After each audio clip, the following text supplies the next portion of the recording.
Run away now. It happened during my visit to the hospital where my unconscious sister lay. My 15-year-old niece urgently led me to the rooftop. I couldn't comprehend what was happening. I merely followed her. Look at this, she said, handing me something. The moment I saw it, my heart nearly stopped. Indescribable fear surged through me.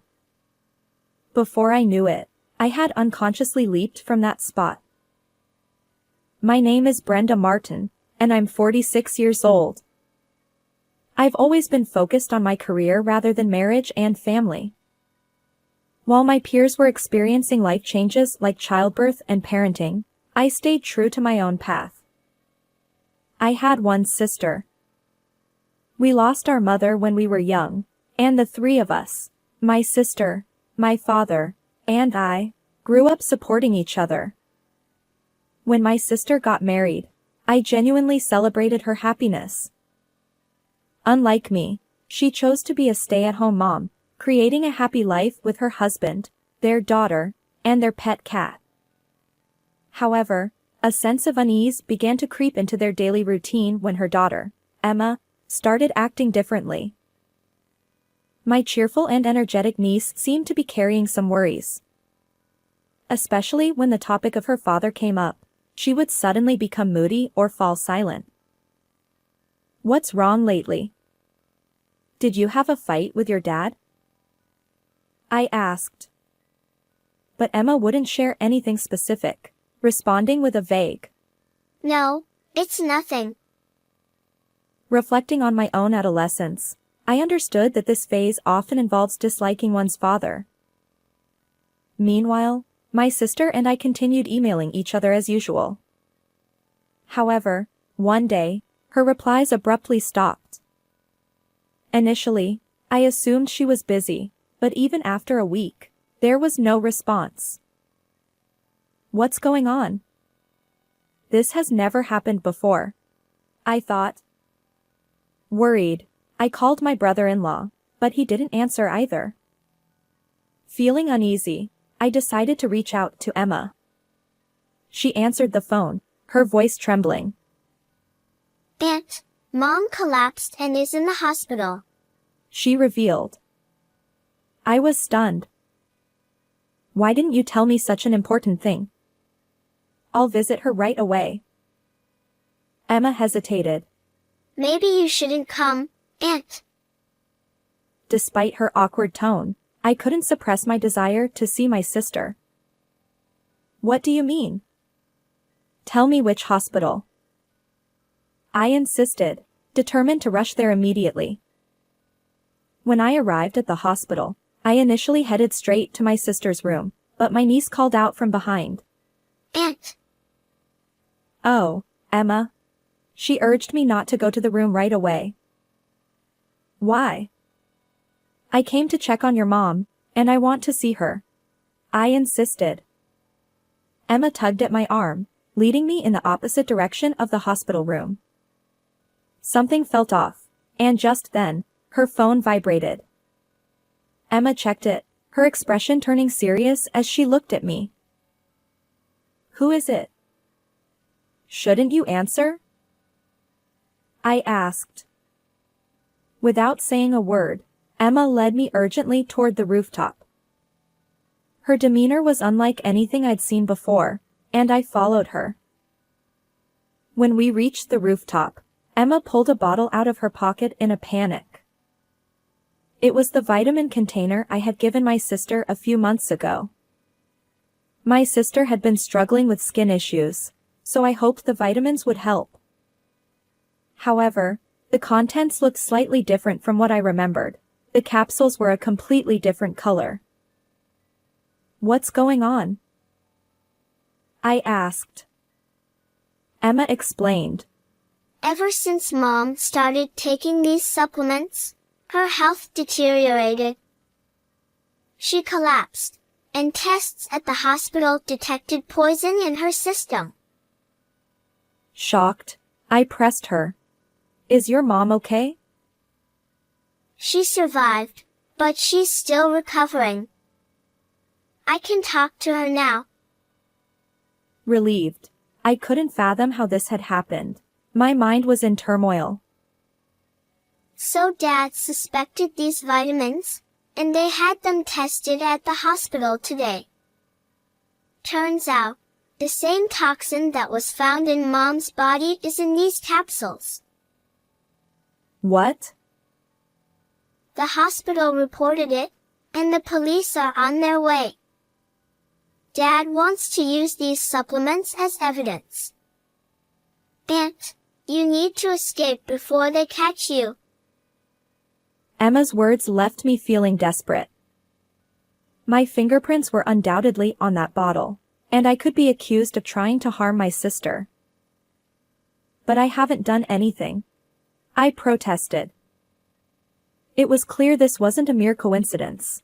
Someone intentionally tried to harm my sister. Yet, I had no clue who would do such a thing or why. I believe in you, Aunt. But if the police arrive, there's nothing we can do. Yeah. I understand. Muttering, I climbed over the rooftop railing and slowly jumped. Emma's scream echoed as I plummeted, but I landed unharmed on the terrace just below the roof. In that moment, desperation drove my actions. I needed to escape. Emma, relieved by my safety, collapsed nearby. While apologizing to Emma, my mind was still in turmoil.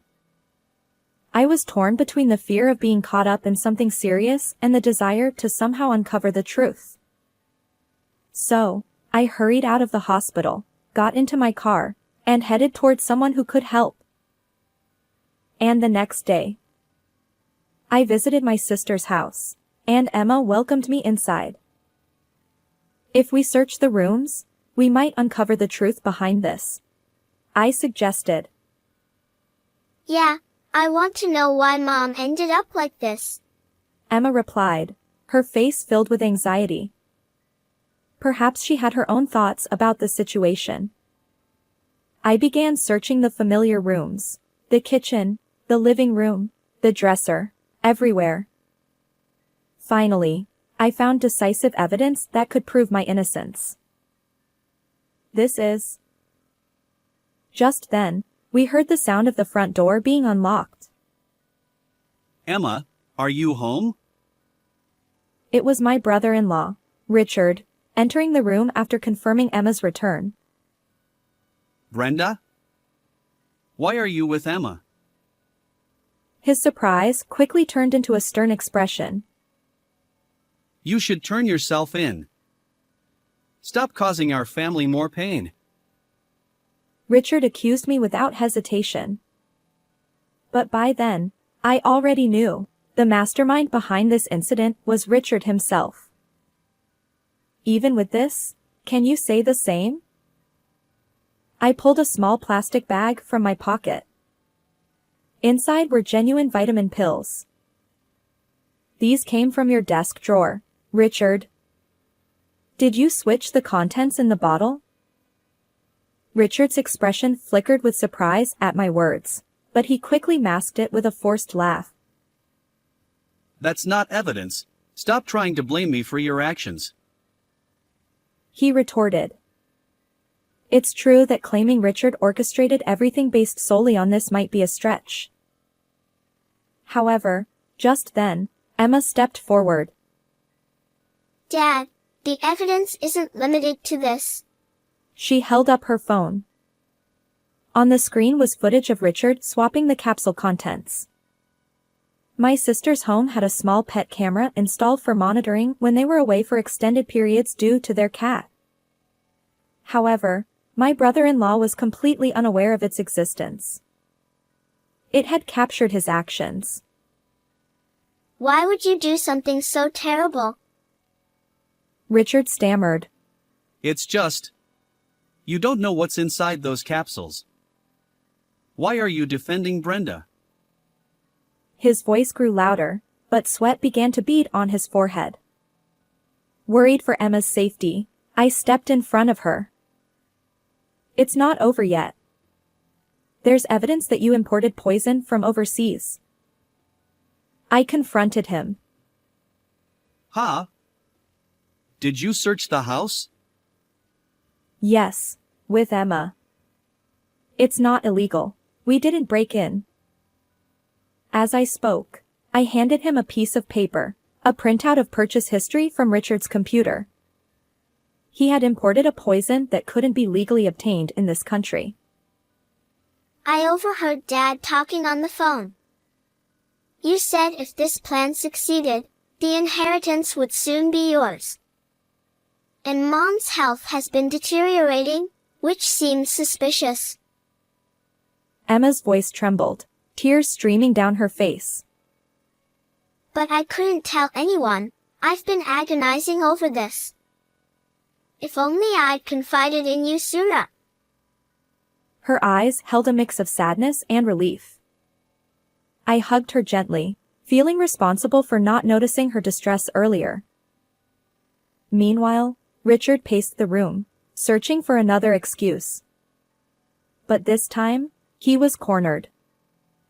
However, seemingly at a loss for what to say next, he sighed. Fine. It was all my plan. His words cut through the air like a sharp blade. When her father dies, a massive inheritance remains. But I don't have the right to claim it, so I thought of killing my wife. Richard's hand trembled slightly, and his eyes lacked any spark. He appeared emotionally detached. But even if you killed my sister, you wouldn't inherit the estate, I said quietly, trying not to provoke him. That's why I framed you, Brenda. Do you know? If you kill siblings for inheritance, you lose the right to inherit. Is it really just for that? I asked.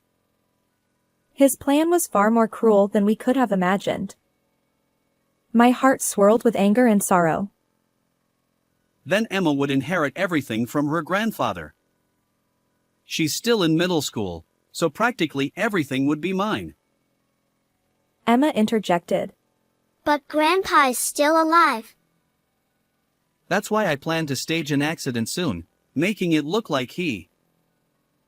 As Richard's words trailed off, the room grew even heavier with tension. Having confessed everything, he seemed lost, unsure of his next move. What do you intend to do? I asked, feigning calm while fear and tension gripped me. Shut up. This marriage was always about my father-in-law's inheritance, and if it weren't for you... He shouted, out of breath, kicking a nearby chair. This can't continue. I thought. Just then, Richard lunged at us. Instinctively, I pulled Emma toward me, holding her small frame tightly. Suddenly, sirens blared from outside. Police! Hands up! I had secretly alerted the police before arriving here. Officers stormed in, swiftly restraining Richard. Brenda! Emma! Help me! She's fine now, right? Tell them it was all a mistake. Not so fast. Your actions endangered my sister's life. You need to face the consequences. I pushed back against Richard's tearful pleas. He stood there, speechless. Finally relieved from tension, we gradually regained our composure. Finally safe, I hugged Emma tightly, feeling her trembling but seeing a hint of calm in her eyes. Take him away.